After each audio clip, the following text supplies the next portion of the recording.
उत्तर प्रदेश के बहराइच की जो घटना है वो पूरा देश को झकझोर के रख दी है। एक हिंदू शख्स को गोलियों से इतना छल्ली किया जाता है कि वहां की जो भीड़ है वो देख के हैरान हो जाती है और उसके बाद जब उसका तस्वीर सामने आता है तो पूरा भारत जो है वो सदमे में चला जाता है। क्योंकि एक शख्स को गोलियों से भून दिया जाता है, उसके छाती में लगभग दर्जनों गोलियों की बरसात कर दी जाती है। उसके बावजूद लोग यही नहीं ठहरते हैं, जो उस बॉडी को लेने पहुंचता है उसके ऊपर भी गोलियों से प्रहार किया जाता है। बहराइच की एक घटना है जो पूरे भारत को एक बार फिर से झकझोर के रख दी है। बताएंगे पूरे इस घटने की कहानी और अभी तक इस घटने में क्या क्या हुआ है, सारी डिटेल्स आपको इस वीडियो में देने वाला हूं।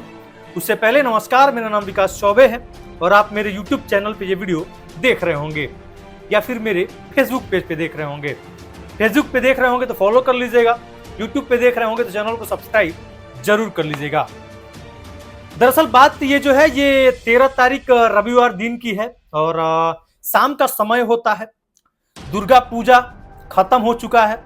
उसके बाद जो है दुर्गा पूजा का भसान होता है, यानी कि मूर्ति विसर्जन हो रहा होता है उत्तर प्रदेश के बहराइच में। और कुछ गलियारों से ये मेला जो है, ये जो काफिला है, ये निकलता है मूर्ति विसर्जन के लिए। और उस दौरान होता कुछ यूं है कि कुछ मंचलों द्वारा, कट्टरपंथियों द्वारा वहां पे पत्थरबाजी की जाती है। जैसे कि रिपोर्ट्स बता रहे हैं कि वहां पे पहले पत्थरबाजी होती है और उसके बाद जो वहां का मंजर होता है वो बहुत ही भयानक हो जाता है। कुछ इस्लामिक कट्टरपंथियों द्वारा वहां पे उस भीड़ में उस मूर्ति के ऊपर पत्थरबाजी की जाती है। उसके बाद से एक शख्स सामने निकल के आता है जिसका नाम राम गोपाल मिश्रा नाम का ये शख्स एक इस्लामिक छत पे चढ़ता है। ये उसी छत पे चढ़ता है जिस छत से पत्थरों की बारिश की गई थी उस भीड़ में, उस मूर्ति पे। ये शख्स जो है वो चढ़ता है, वहां पे इस्लामिक झंडा लगा होता है उस छत पे और उस छत से इस्लामिक झंडे को उखाड़ता है और वहां पे उस छत पे भगवे ध्वज को लहराने लगता है। उसके बाद से फिर क्या था, फिर वहां की जो भीड़ है वो ये देख करके जय श्री राम की, भगवान की नारा लगाती है।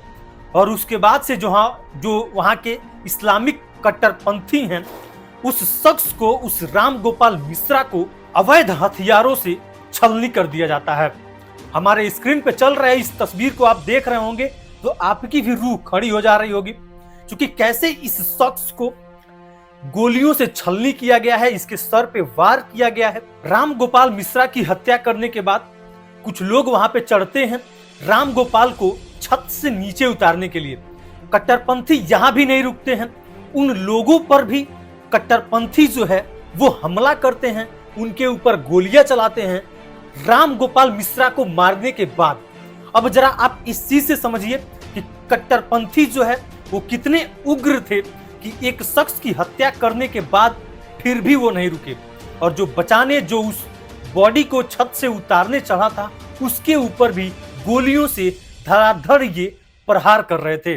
उसके बाद से फिर क्या थी, बहराइच की जो स्थिति है वो इतनी भयावह हो चुकी है, वहां की भीड़, वहां के लोग इतने उग्र हो चुके हैं कि जगह जगह पे, जहां तक कि एक बाइक एजेंसी में भी आगजनी की गई, अस्पताल में आगजनी की गई और उस राम गोपाल मिश्रा के लिए जगह जगह लोग जो है वो तोड़फोड़ कर रहे हैं और न्याय की भीख मांग रहे हैं प्रशासन से।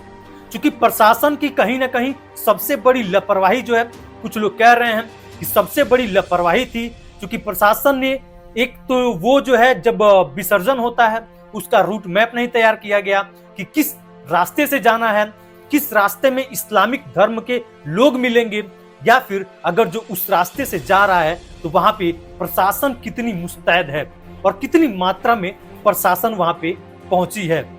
अब ये जो चीजें हैं वो तमाम चीजों पे सवाल खड़े कर रहे हैं। पहला जो सवाल खड़ा होता है वो प्रशासन व्यवस्था पे होता है कि क्या अगर जो वहां से मूर्ति विसर्जन का जो काफिला है गुजर रहा था, तब वहां पे प्रशासन कितनी मात्रा में मौजूद थी, उसके बाद से अगर जो पुलिस वहां मौजूद थी तो वो इन चीजों को क्यों नहीं बचा पाई, और जो वो लोग लड़के कर रहे थे उसे क्यों नहीं रोक पाई, और क्या मानवता जो है मर चुका है वहां का, पूरी भारत का, क्योंकि आए दिन ऐसी खबरें जो है वो सामने आती रहती हैं। ये जो चीजें हैं ये पूरे भारत में एक चर्चा का विषय बना हुआ है, क्योंकि एक शख्स को गोलियों से इतनी छलनी कर दी जाती है सिर्फ और सिर्फ एक मामूली सी विवाद को लेकर के, ये कहीं ना कहीं बहुत बड़ा अपराध की श्रेणी में आता है। आप इस वीडियो के बारे में, इस घटने के बारे में क्या सोचते हैं? क्या उन कट्टरपंथियों को कड़ी से कड़ी सजा नहीं मिलनी चाहिए? कमेंट सेक्शन में अपनी राय हम तक जरूर दीजिएगा।